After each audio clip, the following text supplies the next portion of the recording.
नमस्कार, आप देख रहे हैं 4 टीवी और आपके साथ मैं हूं प्रिया खरे। और आइए अब बुलेटिन की शुरुआत करते हैं।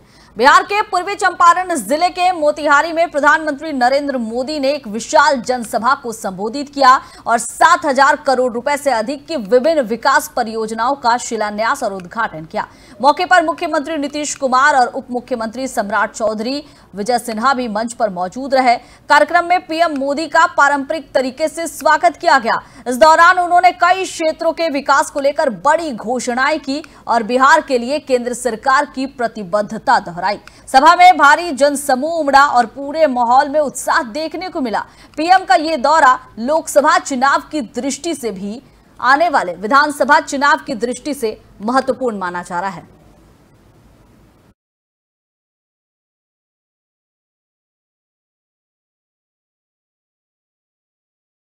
प्रधानमंत्री नरेंद्र मोदी ने शुक्रवार को 4 नई अमृत भारत ट्रेनों को हरी झंडी दिखाकर रवाना किया। ये ट्रेनें बिहार और बंगाल के कई शहरों को उत्तर प्रदेश और दिल्ली से जोड़ेंगी। इनमें पहली ट्रेन राजेंद्र नगर पटना से नई दिल्ली के बीच शुरू होगी। दूसरी ट्रेन बापूधाम मोतिहारी से दिल्ली के आनंद विहार टर्मिनल तक चलेंगी।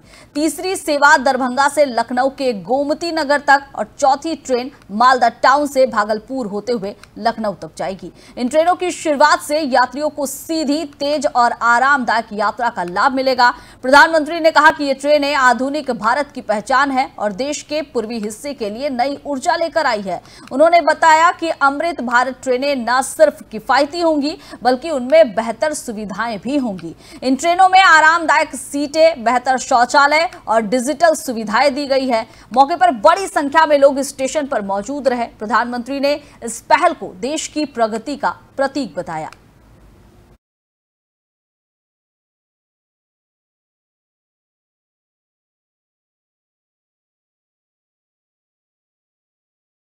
बिहार के डिप्टी सीएम सम्राट चौधरी ने कहा कि पीएम मोदी लगातार 2014 से लेकर अभी तक 53वें बार बिहार के दौरे पर आ चुके हैं और गौरवशाली इतिहास ये है कि जब पीएम मोदी बिहार आते हैं तो बिहार को एक बड़ी सौगात देने का काम करते हैं। यूपीए की सरकार में मात्र 1,92,000 करोड़ रुपए बिहार को प्राप्त हुआ था और पीएम मोदी के नेतृत्व में आज 11 साल में करीबन 14 लाख करोड़ रुपए बिहार के विकास के लिए देने का काम प्रधानमंत्री नरेंद्र मोदी ने किया है।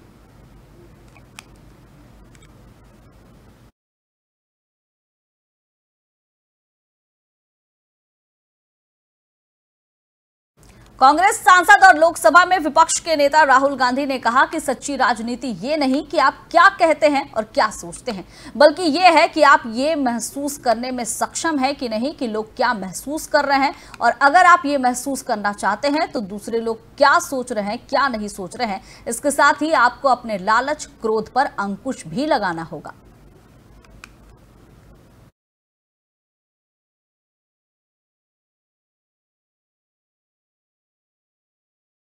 घोटाले में लालू यादव को सुप्रीम कोर्ट से बड़ा झटका लगा है। सुप्रीम कोर्ट ने स्टे देने से इनकार कर दिया। लालू यादव ने हाई कोर्ट के फैसले को चुनौती दी थी। अब केस की सुनवाई में और भी तेजी आ सकती है।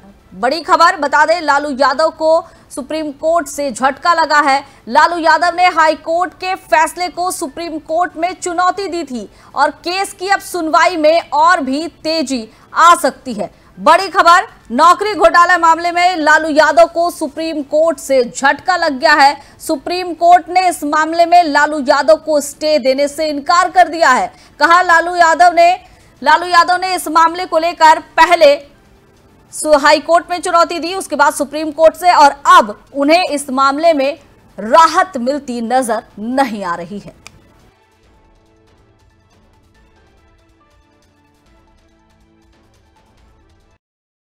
मोतिहारी की ऐतिहासिक धरती से प्रधानमंत्री नरेंद्र मोदी ने एक बार फिर पूर्वी भारत के विकास का रोड मैप पेश कर दिया। 7200 करोड़ रुपए से ज्यादा की परियोजनाओं का शिलान्यास करते हुए पीएम मोदी ने कहा कि जिस तरह मुंबई पश्चिम भारत का चेहरा है, उसी तरह मोतिहारी पूर्वी की पहचान बन चुकेगा। उन्होंने कहा कि बिहार को विकसित बनाना अब हमारा संकल्प है। प्रधानमंत्री ने कांग्रेस और आरजेडी पर भी सीधा हमला बोला। कहा कि उनके शासन में बिहार को जानबूझकर नजरअंदाज किया गया, लेकिन एनडीए ने पिछले 10 सालों में कई गुना ज्यादा राशि बिहार के विकास में लगाई है। मोदी ने बताया कि सिर्फ पीएम आवास योजना में ही बिहार के 60 लाख गरीबों को घर मिला है, जिनमें अकेले मोतिहारी के करीबन 3 लाख परिवार शामिल है। पीएम मोदी ने ऑपरेशन सिंदूर की भी चर्चा की, कहा कि इसकी सफलता आज पूरी दुनिया देख रही है।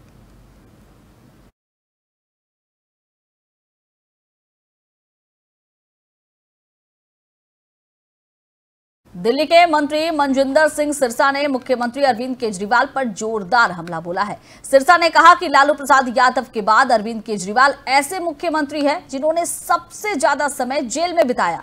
उन्होंने आरोप लगाया कि आम आदमी पार्टी ने दिल्ली को जमकर लूटा है और अब पंजाब की बारी है। सिरसा ने आगे कहा कि केजरीवाल ने अखबारों और टीवी पर करोड़ों रुपए खर्च कर ईमानदारी की छवि बनाई, लेकिन असलियत में हर चीज में धोखाधड़ी की। उन्होंने ये भी कहा कि पंजाब में आप सरकार की धोखाधड़ी अभी भी लांबित है और वहां की जनता अब इसका हिसाब मांगेगी।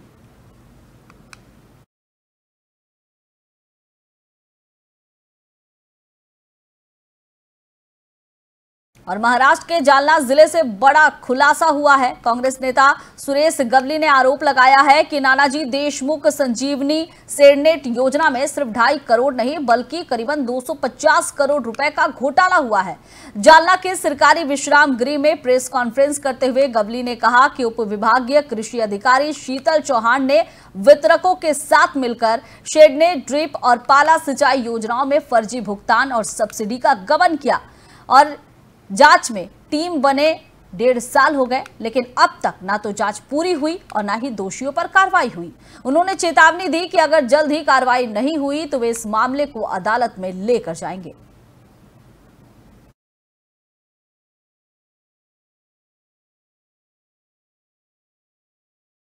और आपने अब तक किसी गाड़ी पर फैंसी नंबर प्लेट्स देखे होंगे, लेकिन भंडारा में सामने आया है एक हैरान कर देने वाला मामला। यहां एक ही गाड़ी पर 2 अलग अलग नंबर प्लेट लगी हुई थी और खास बात यह है कि यह गाड़ी किसी आम आदमी की नहीं बल्कि सरकारी मेडिकल कॉलेज डीन की सेवा में चलने वाली यह गाड़ी है। भंडारा जिला सामान्य अस्पताल के पोर्च में यह सरकारी गाड़ी बेहिचक खड़ी थी। दृश्य इतना साफ था कि कुछ नागरिकों ने इसका वीडियो भी बनाया और सोशल मीडिया पर वायरल कर दिया। इस वायरल वीडियो के बाद जनता पूछने लगी कि एक ही गाड़ी पर 2 अलग अलग नंबर कैसे। और सबसे बड़ा सवाल, आरटीओ और ट्रैफिक पुलिस इस गंभीर मामले की अनदेखी आखिर क्यों कर रही है। जैसे ही विवाद ने तूल पकड़ा, प्रशासन ने तुरंत कार्रवाई की और गाड़ी पर लगी नंबर प्लेट बदल दी गई। ये मामला सिर्फ तकनीकी गलती नहीं बल्कि पूरी व्यवस्था की कार्यप्रणाली पर सवाल उठाता है। क्या ये महज एक दुर्घटना थी या फिर कुछ छुपाने की कोशिश की गई है। दिल्ली को हरित करने के लिए सभी मोइजिज लोग जो दिल में दर्द रखते हैं इस शहर के लिए एक प्लेटफॉर्म पे इकट्ठे हुए हैं और दिल्ली को हरा भरा करना हम सबका ध्येय है। एक पेड़ माँ के नाम, आदरणीय प्रधानमंत्री जी से लेकर के एक छोटा बालक तक भी पेड़ को दिल्ली में लगाए, दिल्ली को हरा भरा करे, दिल्ली के पर्यावरण को बेहतर करे। यही हमारा लक्ष्य है, यही हमारा प्रयास है। Thank you so much. Delhi को हरित करने के लिए सभी मोइजिज लोग जो दिल में दर्द रखते हैं इस शहर के लिए एक प्लेटफॉर्म पे इकट्ठे हुए हैं और दिल्ली को हरा भरा करना हम सबका ध्येय है। एक पेड़ माँ के नाम, आदरणीय प्रधानमंत्री जी से लेकर के एक छोटा बालक तक भी पेड़ को दिल्ली में लगाए, दिल्ली को हरा भरा करे, दिल्ली के पर्यावरण को बेहतर करे। यही हमारा लक्ष्य है, यही हमारा प्रयास है। Thank you so much. Delhi को हरित करने के लिए सभी मोइजिज।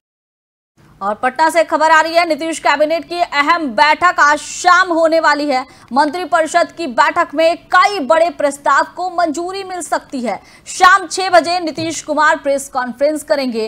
राज्य में नई योजनाओं का ऐलान हो सकता है। बता दें कि पटना में आज मुख्यमंत्री नीतीश कुमार की अध्यक्षता में एक कैबिनेट की बैठक होने जा रही है और ये अहम कैबिनेट की बैठक मानी जा रही है। बैठक शाम 5 बजे से शुरू होगी, जिसमें कई बड़े प्रस्ताव पर मुहर लग सकती है। सूत्रों के अनुसार बैठक में शिक्षा, स्वास्थ्य, रोजगार से जुड़ी योजनाओं को मंजूरी मिल सकती है। इसके अलावा कुछ जिलों में नई परियोजनाओं के शिलान्यास और योजनाओं की समीक्षा भी इस बैठक का हिस्सा हो सकती है। बैठक के तुरंत बाद शाम 6 बजे मुख्यमंत्री नीतीश कुमार प्रेस कॉन्फ्रेंस करेंगे, जिसमें वो कैबिनेट के फैसले की जानकारी सार्वजनिक करेंगे। बैठक को आगामी विधानसभा सत्र और विकास योजनाओं की दिशा में अहम माना जा रहा है। अधिकारी और मंत्री समय से पहले सचिवालय पहुंचने लगे हैं और सभी की इससे गंभीरता साफ नजर आ रही है। जनता की नजरें भी बैठक पर टिकी है कि राज्य में अब क्या कुछ नया ऐलान हो सकता है।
केरल के कोट्टायम में कांग्रेस सांसद और लोकसभा में नेता प्रतिपक्ष राहुल गांधी ने पूर्व मुख्यमंत्री ओमन चांडी को उनकी पुण्यतिथि पर श्रद्धांजलि दी।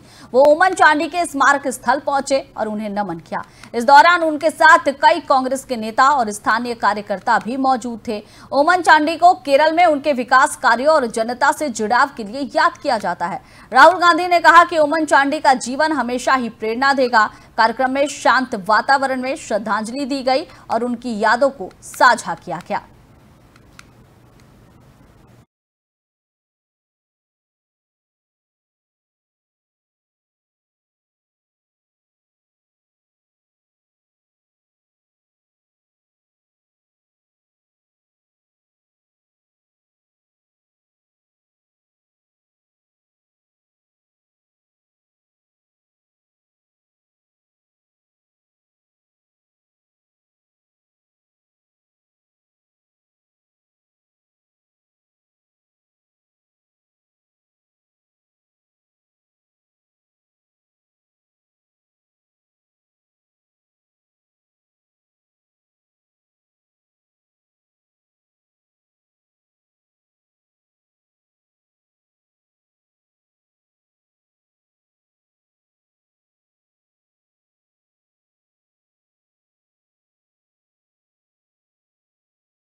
फिलहाल इस बुलेटिन में बस इतना ही। आप देखते रहिए 4 टीवी। नमस्कार।